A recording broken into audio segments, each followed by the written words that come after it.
science, yeah, I pull the lever. And with the music, I just hope you say, dang, you clever, whatever. Bringing mass to what matters, all the while my life is scattered. You surge on in general, I guess you're David Thatcher. And you bet I got you when it comes down to the laughter. And whatever may come after. Scientifically sound so profound, gonna convert energy like it's dollar to the pound. Just listen to this while you're making some hash browns, or maybe later after you raking some cash mounds. Who am I? It's Ralph from the South, who raps out his mouth, and we bring the music to the science that's around. And that's on period. And I just thank you for hearing this scientifically sound. Oh my god, I'm so excited. I'm so excited.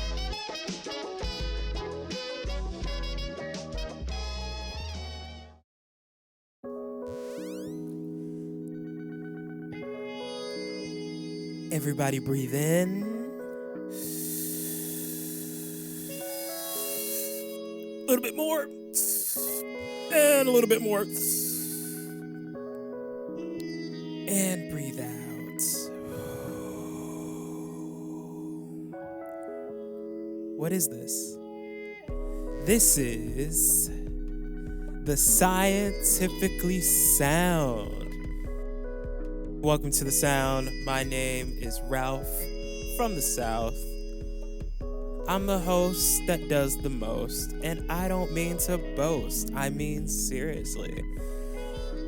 I feel wonderful, and here's why. I want to give you more of an insight to what I do in lab and everything. I do a lot of cell culture work, and a lot of the time it's tedious. I consider it a valley, something that you have to go through in order to get better in terms of your science. But sometimes you just have to think about the fun parts of cell culture. And I broke my record of just starting a drug study. And typically it takes me about 2 hours, just because I'm not good with a hemocytometer, just because counting multiple cells just aggravates my brain. And I cut from 2 hours to 1 hour.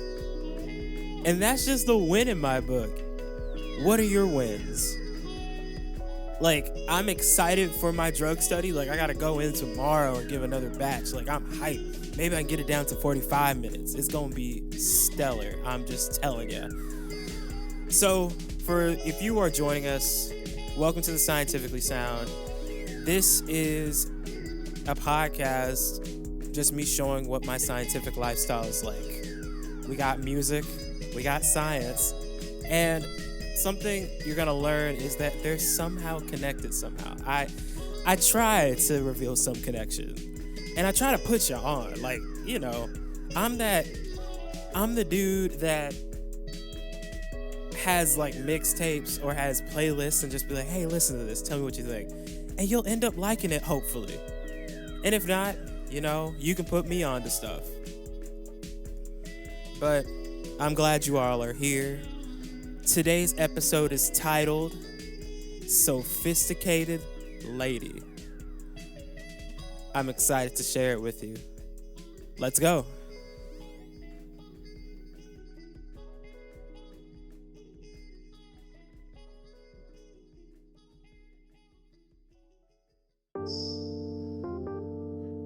This is called Sophisticated Lady. Give me some snaps, Yes.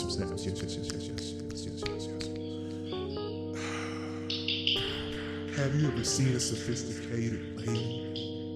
Everywhere you look, they're ever so presently. She just handles herself, and she just amazes me. And you make things clear where I thought they were hazy. It's crazy. Sophisticated lady. Thank you very much. Thank you.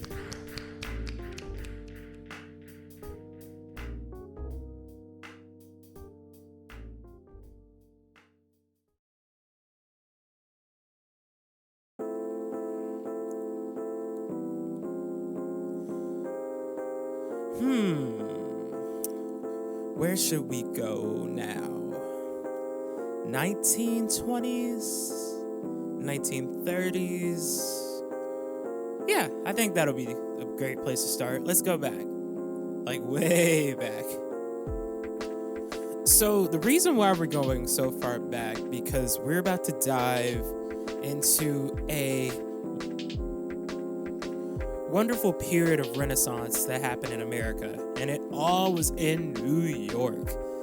During this time, of course, I think a lot of us remember history class. It was the rising 20s, and everything was popping in terms of the economy. And of course, the unfortunate crash of that economy the decade next. But a certain movement was occurring called the Harlem Renaissance. But of course, we gotta get the vibe straight before I talk any further. So let's change the vibe real quick. Yeah, this is perfect. But, in the scientifically sound, we gotta turn up a bit. So, get ready. Alright. So as I was saying about the Harlem Renaissance, this was a fantastic time, especially in New York City. This is due to the fact during the era of Prohibition as well as racial segregation, so many clubs, particularly nightclubs, were making a killing just in general when it comes to music. And since we're talking about 1920s, 1930s, we're talking about like jazz music, blues music is really popping off. And in a particular club called the Cotton Club, it was probably one of the prime clubs within New York City. It actually started out as a fully white club that would only just watch black entertainers and black musicians play. And over time, it would get integrated, but there was a lot of critique from it, especially from Langston Hughes. So, back to this club. Its run comes from 1923 to 1940 when it would close. Now, during this time, wonderful musicians would come and entertain and play, and that's actually where their careers would pop off and start doing recording. You might hear Cab Calloway dancing, looking like a cartoon, singing Minnie the Moocher. You might see in the corner over there Billie Holiday prepping to sing Strange Fruit. And in particular, one man, the legend, Duke Ellington, was probably preparing on stage the jazz standard and the sample you hear in this beat, Sophisticated Lady. Now, there's grand debate over who the Sophisticated Lady is. Some say it's Duke Ellington's mom, some say it's great teachers, but you know what I say? I say that it's about this wonderful doctor who popularized the pap smear, named Dr. Helen O. Dickens. What's up? Today's song of the day that I want you to play in lab is Keep On Pushing. It's never wrong to play some type of motivational stuff. And this song is actually sang by a wonderful group. We got Chicago Soul coming through now. This wonderful group was led by a wonderful singer. Maybe you heard him. Curtis Mayfield. If you don't know, this is the guy, and excuse my impression of him. Move on up! So, we have him leading this wonderful group. This group is called The Impressions, well known from singing from 1958 to even up to 2018, having multiple members come in and out. So Chicago Soul, R&B Soul, and this actual group was popping off well into the 1970s and 80s with wonderful music. Anywho, listen to Keep On Pushing by The Impressions, and let's get back to the show. So let's get back to it. We're in the Cotton Club. Duke Ellington has just written the jazz standard, Sophisticated Lady. Now, it's a mystery of who that song was dedicated to, but I think it needs to be dedicated to this wonderful, sophisticated lady. Now, this song was composed in 1932. At the same time, this wonderful lady just got her MD from the University of Illinois College of Medicine. This wonderful lady is Dr. Helen Octavia Dickens.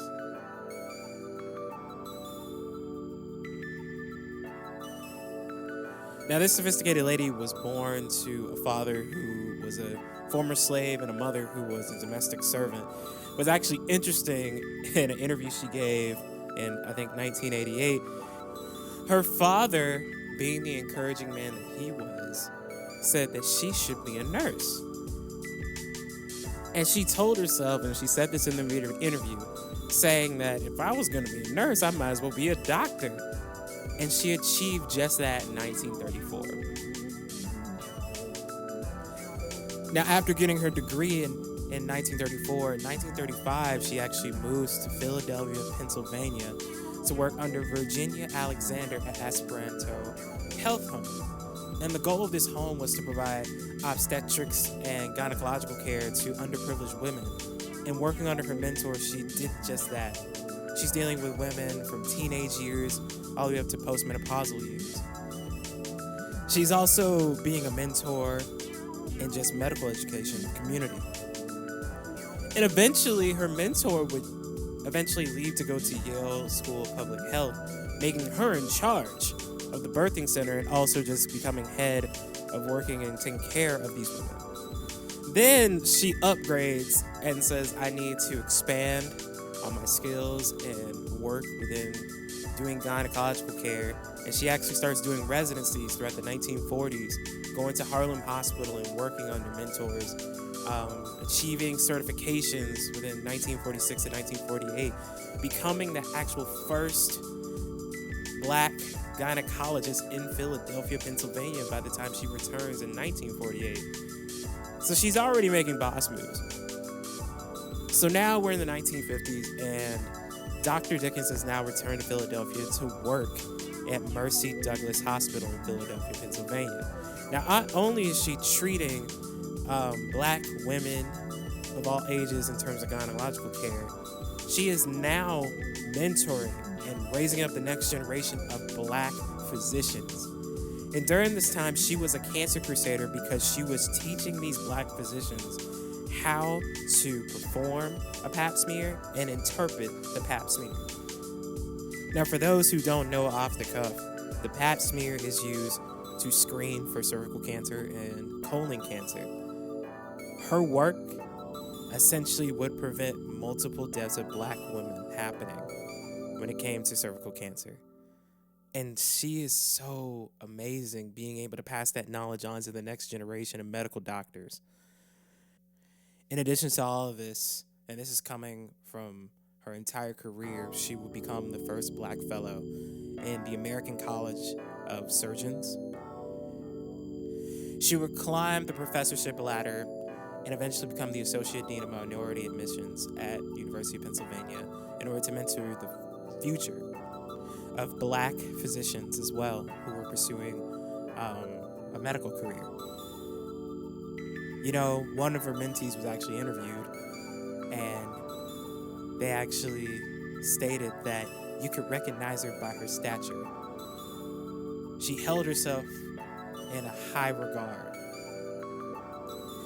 That truly signifies, amongst all other things, a sophisticated lady. Thank you for joining us. This has been for the Scientifically Sound. My name is Ralph White III. You can follow us and learn more about the Scientifically Sound on Instagram. Follow us at Scientifically Sound. And on Twitter for the number 4, the Sci_Sound. May your Western blats not smile. Never, ever, ever add water to acid. And, you know, give yourself a break. Treat yourself. It's going to be all right.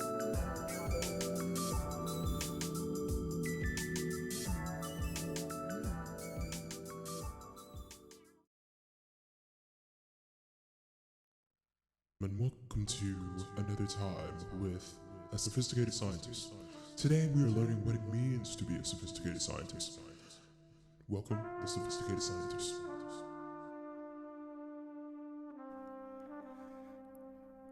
I say, what makes a sophisticated scientist? I just don't understand it. I don't understand why people do not understand this. What makes a sophisticated scientist?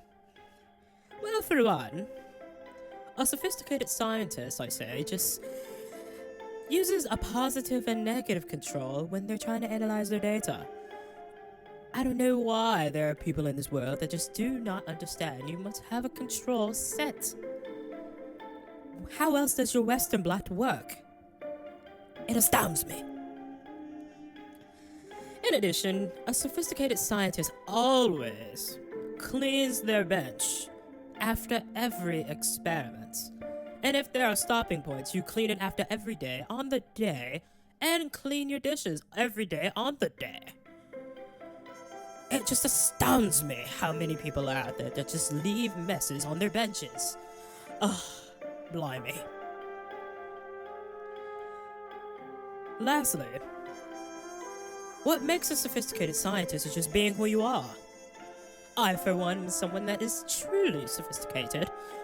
As I live how I want to live, I'm pleased with the data that I see, and my PI usually has wonderful feedback. And with that, it has been a time with a sophisticated scientist. And remember, never ever, ever ever, add water to acid. It's always acid to water. Thank you.